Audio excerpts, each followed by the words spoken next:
You're with The Capitalist Sage, a twice-a-month podcast that seeks out entrepreneurs and experts that speak to the real-world life of doing business for their sage advice. Now, with your hosts, Karl Barham and Rico Figliolini.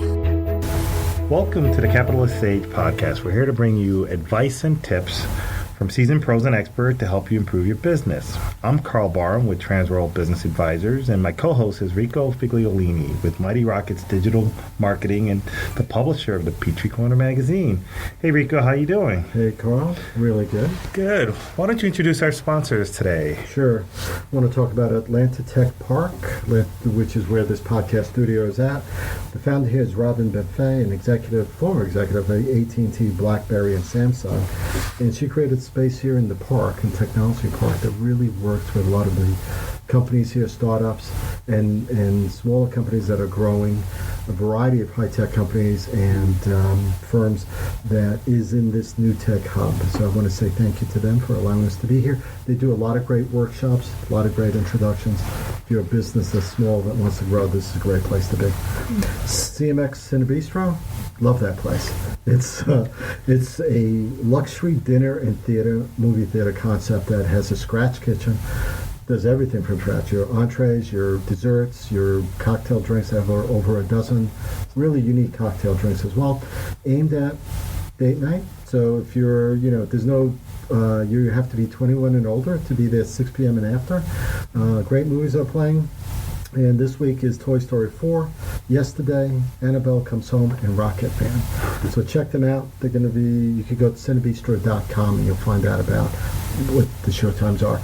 You have to show up about 30 minutes before the movie, and they'll take your order. No orders are delivered after the movie starts. It's a good concept. Yeah.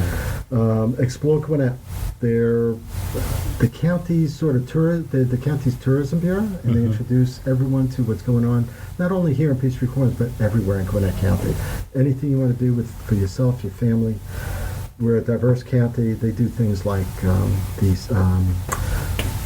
soul tour of Korean food, if you will, and they have other things going on as well. So check them out, exploregwinnett.org. We've done the top 10 list with them. You can check that out at livinginpeachtree.com.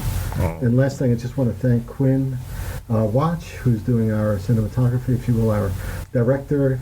She's a Paul Duke STEM high school student, and thanks, Quinn, for doing this.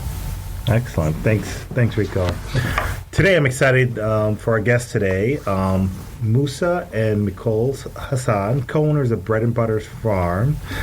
Together, they run a forward and futuristic farm, which they're able to grow up to 85% more produce per square foot than conventional farming.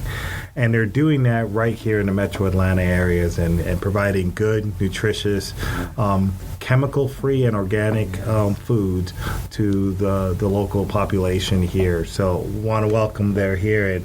And I'll start off by letting you introduce yourselves a little bit. And if you don't mind, I'll start with Micole. Hey, I'm Micole Hasan, the other half of Bread and Butter Farms. Background is pretty much, I've always been the kid that played in the dirt. I've always been the kid that planted every seed from every fruit that I ate. I come from a farming background. My family is originally from Alabama.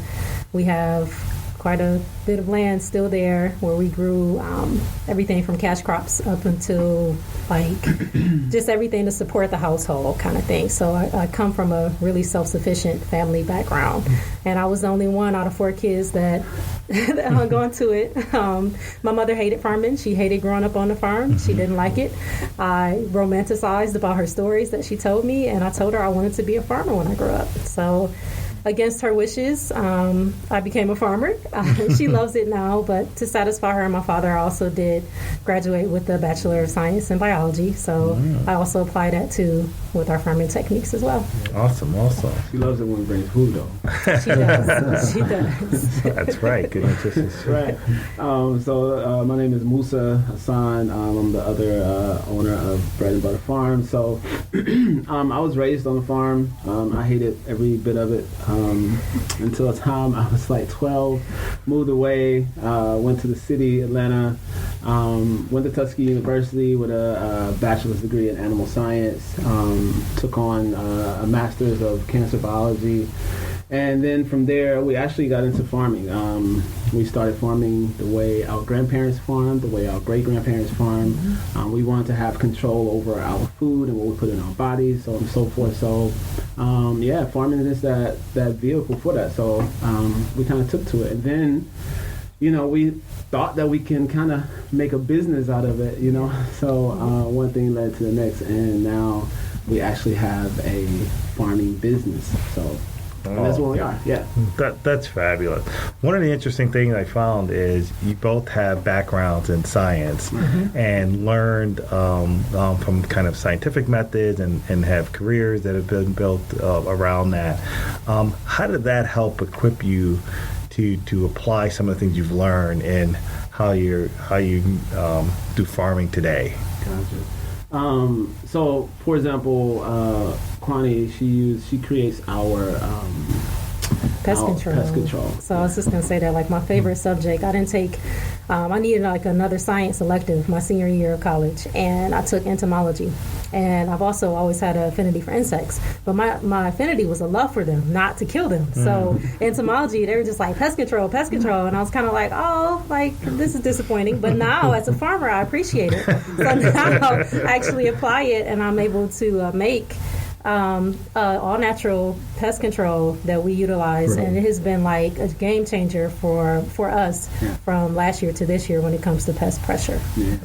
So not only does it get rid of pests, but it also benefits the plants, which is really, really interesting in that sense that it provides certain types of nutrients for it. So, but another way, which we use compost tea. So we create a really nice compost tea. We have really nice microscopes. We identify all the kind of microbes in the soils and stuff like that. So the bacteria, the fungus, the nematodes, and things of that nature. If the soil has those things, you don't have to worry about putting anything on the plant, because the plant itself will defend itself against those things as well. So we just help them with that kind of, her all natural. He does the compost tea. I'm going to give him all the credit. He creates these huge barrels, and they're aerating and everything, and he'll say, okay, based on what he sees under a microscope, it's too much, it's a fungal environment. We need to make this more of a bacterial environment based on whatever crop we need to apply it to. Yeah. Rico, would you ever imagine that farmers today are using microscopes to help examine the soil?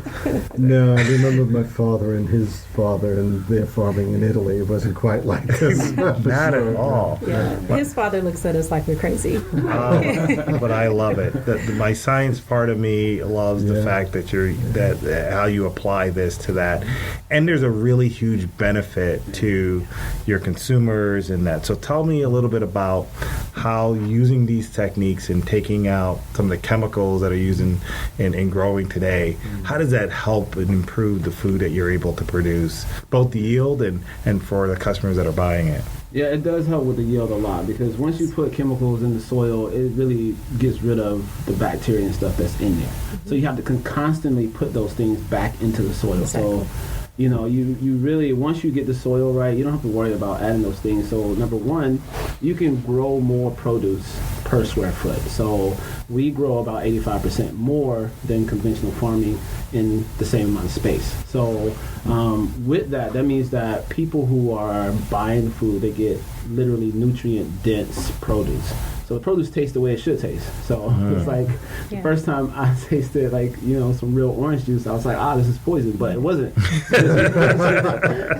We grew up on right. You know what I mean? So we grew up on like Sunny D and all that kind of stuff like that. And then once you taste the real, you know what I'm saying? You're like, what is this? But people are becoming more aware of what they're putting in their bodies, and people are becoming more aware of the health benefits of what they're eating.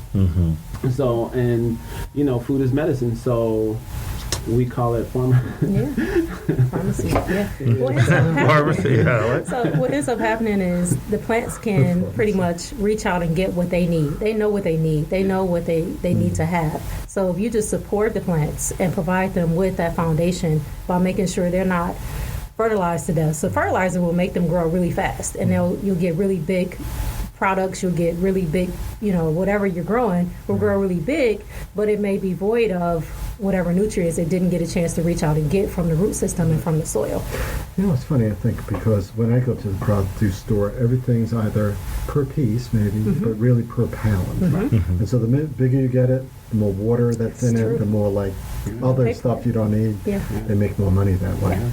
And it does taste different. When I was in Europe, and the food I would taste a farm over there and taste that same type of food here, very different. It's just like water. It is. Yes. Now, you can get really huge fruits and vegetables from organic farming, organically grown, but it's good stuff. It's not just, you can taste the difference. No, for sure. Well, if I can count every day when I'm out there talking to business owners, the amount of restaurants that are trying to differentiate themselves on the quality of their food, where they're sourcing their food, you're definitely in a space that's having a mega trend. And when you talk about contamination in the food system and the food chain that happens, and there was 3 months where you couldn't get lettuce anywhere and things like that. We had lettuce during those 3 months. But see, during those 3 months, you weren't affected by that. We were not. Romaine lettuce. Right? Yeah, it was romaine. Last year. Look at that. Local farmers able to produce lettuce when the rest of the country was running away from it. You'd be surprised if you go to the CDC and you check out their website on recalls and all that stuff. It is a lot more than is out there in the general mainstream of stuff. Very true. So for business owners that are really looking to differentiate themselves on both quality, taste of their menus, how good it is,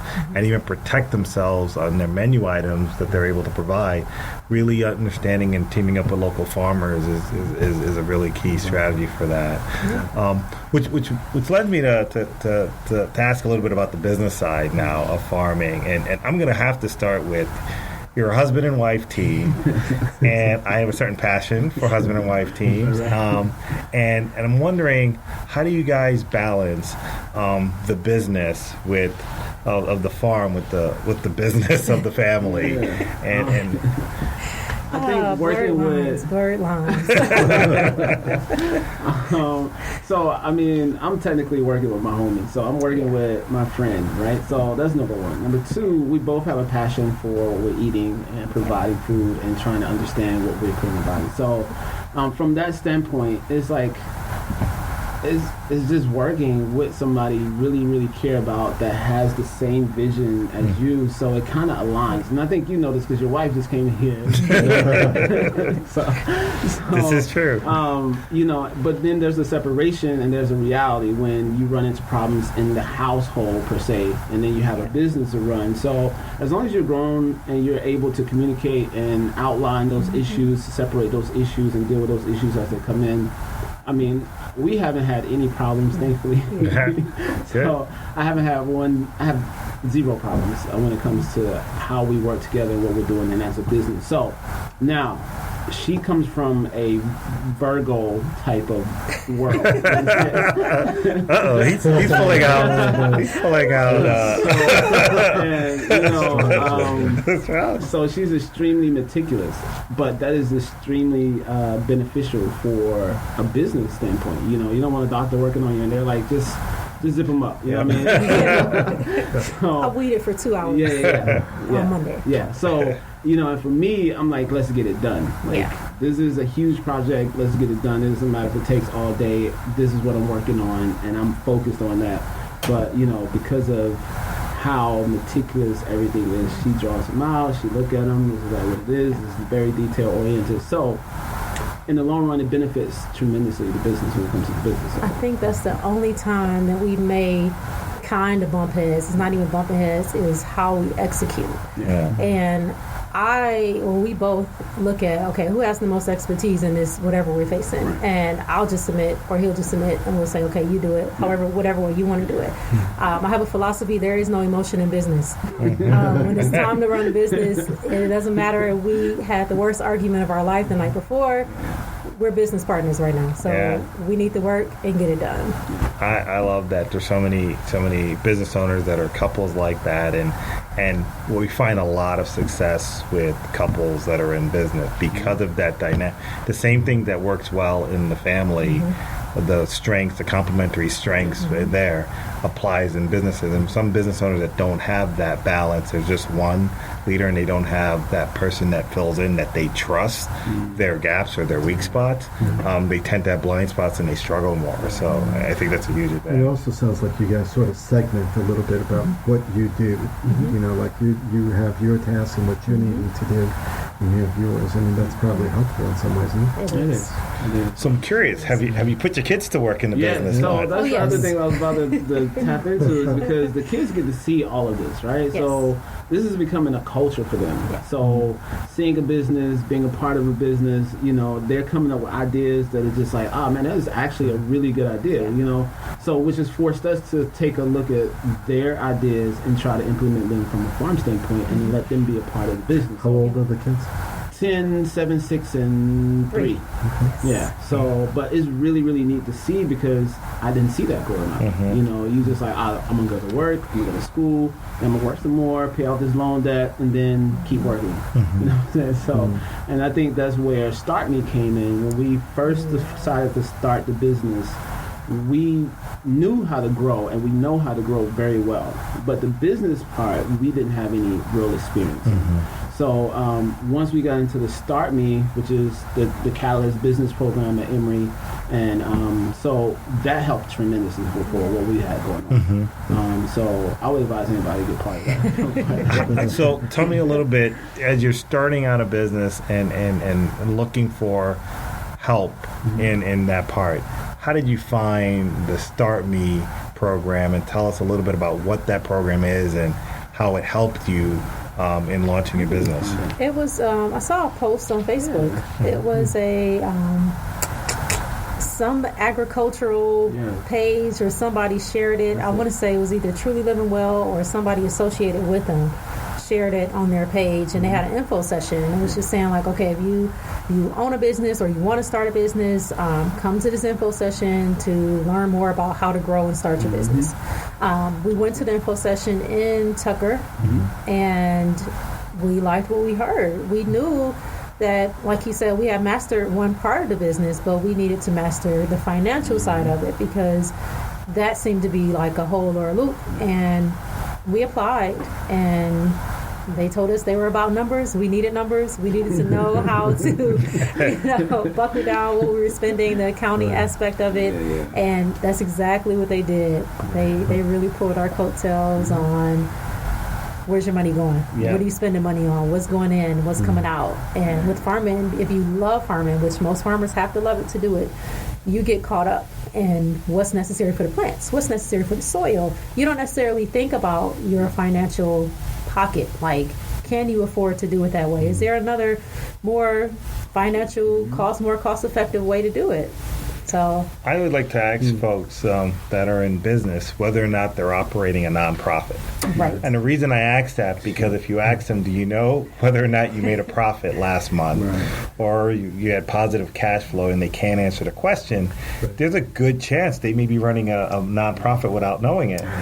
And so understanding the financial techniques to measure and understand where you are financially in your business is part of it, to prevent you from being a nonprofit unintendedly and making a profit, which you need to help generate, help the business grow and serve your customer. So at Start Me, you learn a little bit about the numbers. Anything else that you would advise others that are going down this journey with you, that you might have picked up from that program? Mentorship, mentors, that strong network that you sit down every single week, and these are mentors that are business owners. They've been there, they've done it, and they all have some type of expertise in some area, and they actually match you up based on your business with mentors that can benefit you. So I did like that part a lot. So having mentors, understanding numbers. Are we losing money? Are we making money? How can we make more money? The ideas that come from the tons of individuals that are in the room, the actual other business owners that are part of the networking, like you said. So that was huge as well, because you do get a lot of ideas that you really wouldn't have thought about if you were not. So we was thinking about starting another business, Start Me again. Right. Can we apply back? Double tap. So, but that's how good it was. Like, it was a really good, process. I love it. Just go back again. I love the entrepreneurial spirit. I can see the kids saying, "We're in Start Me Next." So we're signing up. When we started with our teas and our coffee, right? So we outlined all those things that we wouldn't normally have thought about before. Before we've been like, let's go get some coffee. Let's go ahead and get roasted and do the things we was going to do with it. Same thing with the tea. Just try it. Let's try it. But now, before we even got to that point, we were like, okay, how much does the roaster cost? Where are we getting the beans? Where we're sourcing the beans? How are they grown? Are they biodynamically grown? Or are they organic grown? All these kind of things like that. Shipping costs, all those things of that nature. And then we came up with a really nice price for the actual coffee. We put in our time, and boom, it was like, this makes sense. I'm curious about your pricing. So when you came up with setting the price for the tea, what were some of the factors and techniques you used to set that price? So the type of herb, right? Yeah. So a lot of the herbs like the ashwagandha, the gotu kola that we are growing. Yeah, right? so it depends on when we grew it or we have to source it. Exactly. So some things have to be from zone 10, zone 9 that we wouldn't be able to grow. But if we have to source it, where it comes from, how it's grown, and then how much it costs to get over here, all that goes into there. And then the time it takes for us, if we have to dry it, if we have to blend it with something else, all those things go into the price as well. So you're getting like the tea leaves shipped to you, and then you do all the processing for them?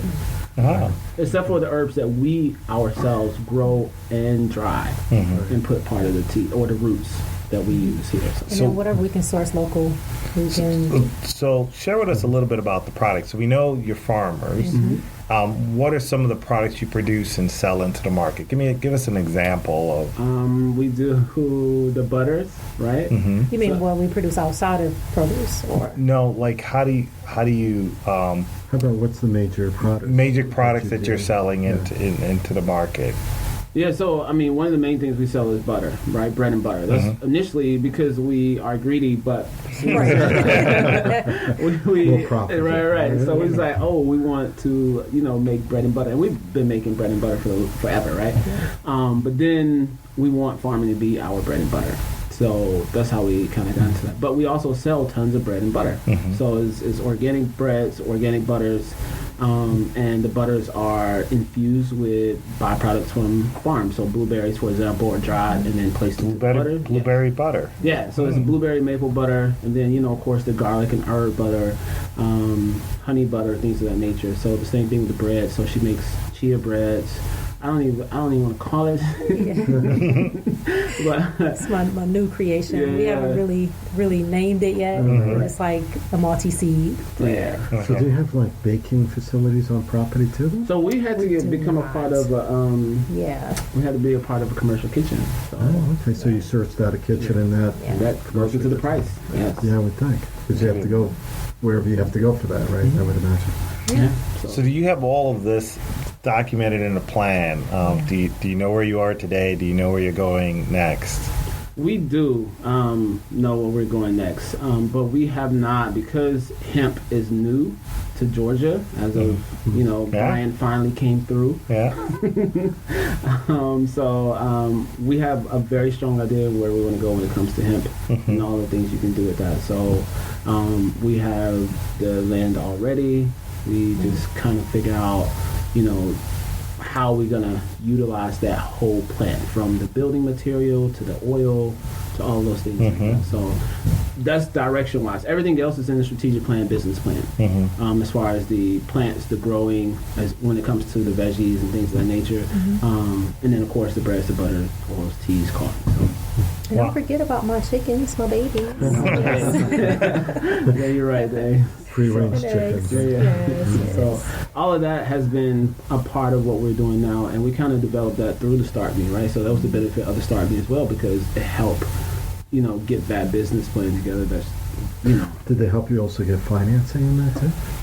They do have. They have individuals that actually have a lot. Yeah. They have seed grants, but then they also have micro loans through Emory University that they offer for startups as well. We actually And yeah, got, we were a recipient. yes, I was about to say. I said, do tell. One of the way the program works, as I understand it, the group, the collective, will vote on which businesses would get different levels of grant levels on there based on the strength of their business plan, their pitches, their business model. The peers that are also in the program decide who, and Bread and Butter Farms were honored with one of those grants. So we wanted to get the largest grant, but we didn't. We got half of that, which is really good. Really good still. Yeah. But what it did was it forced us to kind of change how we're going to use those funds. What actually worked out because we was looking for a huge cooler, as you know, with a cool buy, all that kind of stuff like that. But because, she's a researcher and, what I'm saying, she's focused, we were able to get this 24 cubic foot chest freezer. Yes. And she ended up putting a temperature controller on it. And we dropped the temperature down to, we can either go to like 32 or we can go to like 48. If we have tomatoes, we can do 50. So we can just adjust the temperature, and it's huge. It is huge. So we have that one, then we have another 5 cubic feet. Oh, yeah, a little tiny. You know what I'm saying? So, but the thing about it is you can keep produce for like 2 weeks, a week, and it still maintains its freshness, it still maintains those things. But what that does for us is we can clear a whole bed that's ready, right? And then, or if there's some kind of pest pressure for some reason, or it's been raining and we haven't been able to get anything out there, so the pest pressure is building up and we have to harvest, we can harvest, and that produce is still good. And that means we can also start a whole nother bed. Exactly. And grow more produce. So last year we made a certain amount. We've topped that already, and we're already only midway through the year. That's fabulous. Incredible. Great job. Well, why don't you tell us a little bit of what's next for the summer? So is this your heavy growing season? Is this your heavy? I would guess that it is. And so what do you have? What does Bread and Butter Farms have coming up over the next few months? As far as veggies, we have a really nice market, a Little Burn Market, which I love. It is. On Fridays from 4 to 8. It's like one of the best markets I've seen so far. And of course we have pop-up markets through Georgia Farmers Market Association, which I kind of dig. There's another pop-up market next week on July the 6th on Covington Highway that we'll be selling all types of products. It is the CSA that's coming up in the fall. So we have a fall CSA that's coming up. Which is Community Supported Agriculture. We learned that from Start Me. We have to define our acronyms. So it is a farm share. People buy into the farm. Well, people purchased farm shares, March? Well, March, but then they also start purchasing again June now, all the way out until July for the fall. Okay. And the benefits to people that sign up for this are? We grow for them. We grow veggies for them. We grow a plethora of them, and then they pick those things up. And that's it's almost like one of those subscription freight services. Exactly. And weekly, they'll just get every week they get their And then they can add on breads, they can add on butters, they can add on the teas, the coffee, and of course the eggs. Sounds better than Whole Foods, or what's that other one? The pricing is actually is lower than Whole Foods. The pricing is maybe a couple of cents more or less than. And it's been harvested the day before. Or the day of. Or the day of. Not a week ago. So you can't beat that fresh, organic, zero chemicals. That you can get weekly, local, supporting local businesses, supporting local farmers. How do people reach out and find you? How do we find out more about Bread and Butter Farms? breadandbutterfarms.com, right? So you can go to Bread and Butter Farms. I just finished coding and programming the website so that you can purchase everything on the site. So you can purchase the weekly share. You can actually add miscellaneous things to your cart as well and pay for everything through PayPal. And then of course Facebook, which is Bread and Butter Farmers with an S. Instagram, Bread and Butter Farmers as well. I thought Facebook was just Bread and Butter Farms. That's it. You're right. Bread and Butter Farms with us. You're right. Then on Instagram is Bread and Butter Farmers.